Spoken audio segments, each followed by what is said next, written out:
चलो नेक्स्ट, हिमालयीन आणि द्वीपकल्पीय नदी प्रणालींमधील फरक स्पष्ट करा.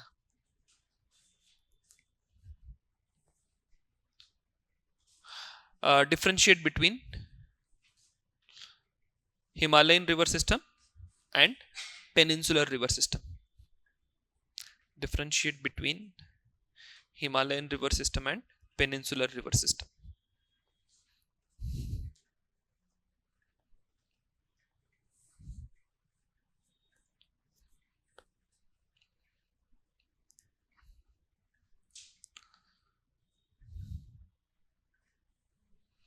डोकंच नाही वापरायचं या प्रश्नात, फक्त इंट्रोडक्शन काय लिहिणार आणि कन्क्लुजन काय करणार.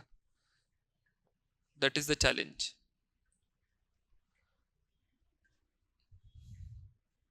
डोकं का नाही वापरायचंय? लिहून दिलाय, एक एक पॉइंट लिहून दिलाय, पाठ करायला सांगितलंय, हे पण सांगितलं होतं की याच्यावरच प्रश्न येईल. राईट, मी विचारेल एवढंच नाही, एमपीएससी पण विचारेल. इंट्रो.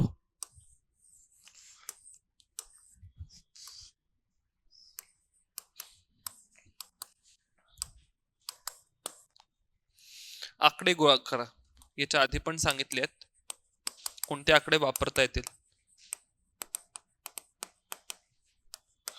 भारतातील जलसंसाधने किंवा जलसंसाधनांची उपलब्धता, त्या दिवशी रिसोर्सेसची पीडीएफ टाकलेली, त्या रिसोर्सेसच्या पीडीएफ मध्ये आकडे आहेत.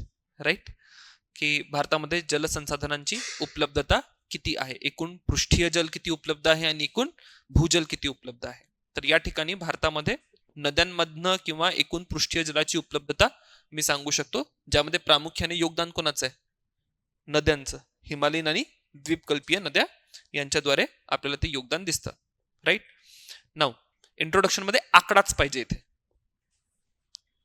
ठीक आहे, त्याच्या व्यतिरिक्त बाकी काहीच इंट्रोडक्शनला नाहीये, टू बी व्हेरी ऑनेस्ट. समजा तुम्ही काही प्रदूषणावर चर्चा करतो म्हटलं, ते पण काही खूप रिलिव्हंट नाहीये या ठिकाणी. तुम्ही हे म्हणू शकता की 100% हिमालयीन नद्या किंवा द्वीपकल्पीय नद्यांमध्ये प्रदूषणाची स्थिती विकसित झालेली किंवा पाण्याची समस्या किंवा पाण्याची टंचाई निर्माण झालेली आहे. नॉट रिलिव्हंट, कनेक्टच होत नाही. सो बेस्ट इज भारतातील पृष्ठीय जलाची उपलब्धता या ठिकाणी सांगा. क्लिअर. जर हा आकडा आठवत नाहीये तर आणखी एक भारतीय नदी खोऱ्यांबद्दल आपण चर्चा केली होती की भारतातून एकूण वाहणारं पाणी, यामध्ये 77% पाणी कुठे वाहतं? बंगालच्या उपसागरामध्ये, आणि 23% पाण्याचा निचरा अरबी समुद्रामध्ये होतो. क्लिअर. पण अगेन मी नाही त्या ठिकाणी घेणार, for a very simple reason. मला काय पाहिजे?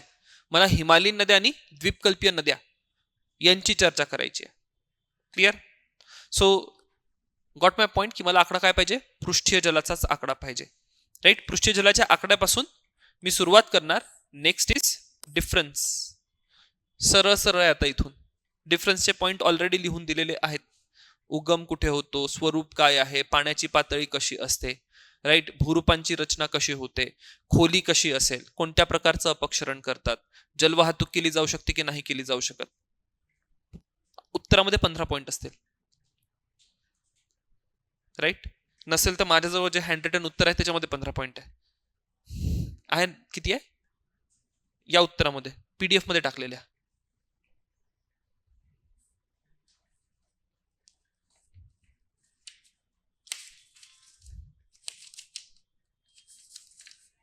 हा, 15 आहेत ना? काय काय आहे 15?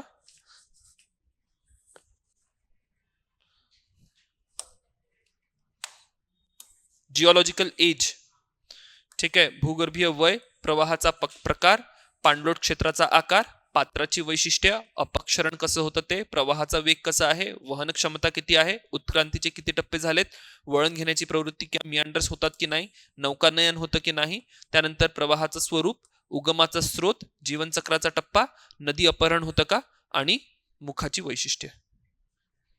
क्लिअर. याच्यापैकी 10 आठवतील. Clear. Conclusion. Conclusion is the key. Mark कन्क्लुजनचे. अजून काय ऍड करायचंय?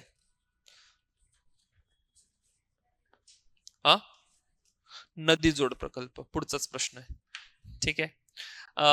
नकाशे मी सांगायचं विसरलो, तुम्ही पण मला नाही विचारलं. पहिल्या क्वेश्चन मध्ये नकाशा ड्रॉ करायला लागेल. कशाचा? मान्सूनचा आहे, राईट.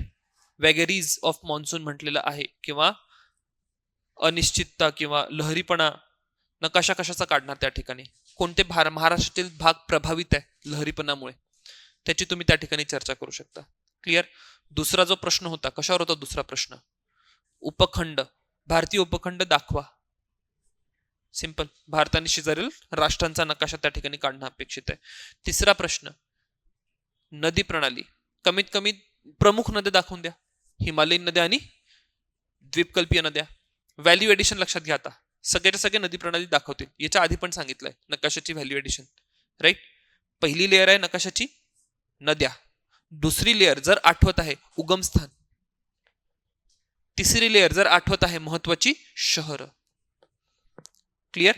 या पद्धतीने तुम्ही ते व्हॅल्यू एडिशन करू शकता. हा तुझ्या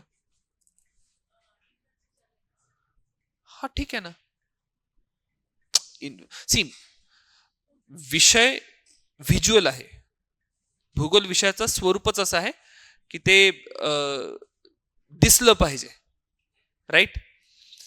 पृथ्वी दिसते, तुमच्या सभोवतालची भूरचना दिसते, समाज दिसत नाही, राजकारण दिसतच नाहीत. Getting the point, right.